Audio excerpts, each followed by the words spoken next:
Canada's finance minister responds back in a childlike rebuttal to pass along the blame to everyone else but the federal government on imposing mandates. Here's the clip. Scientific basis for mandates, as has been indicated by officials. Why would your government institute a policy that infringed on Canadians' rights, that didn't have scientific basis, and then call a snap election a couple days later?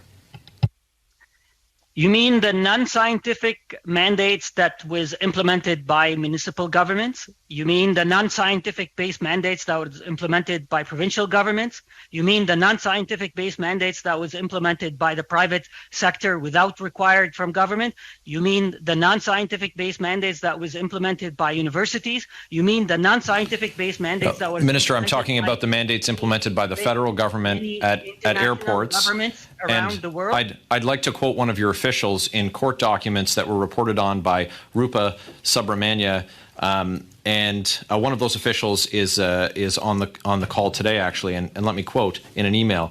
To the extent that updated data exists or that there is clear evidence of the safety benefit of vaccination on the users or other stakeholders of the transportation system, it would be helpful to assist Transport Canada supporting its measures. That's a quote from ADM McCrory.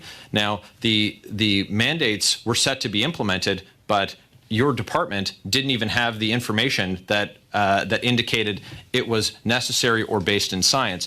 To just circle back to your question about the science that's being followed by municipalities and provinces, they have all eliminated their mandates since, yet you have not. So if you're following the same science they are, why have they all lifted their mandates, but you have not? Mr. Chair, first of all, let me start off by saying vaccines have proven to have saved lives and continue to save lives. At a moment in time where our public health system is under a lot of pressure, vaccines continue to be an incredible tool in saving lives and protecting the health and safety of Canadians and our healthcare system. The federal government has suspended most of our mandates. The only mandate that we have is at our borders, like many countries around the world. And it is done to ensure that we minimize the importation of the virus and that protect the health and safety of Canadians.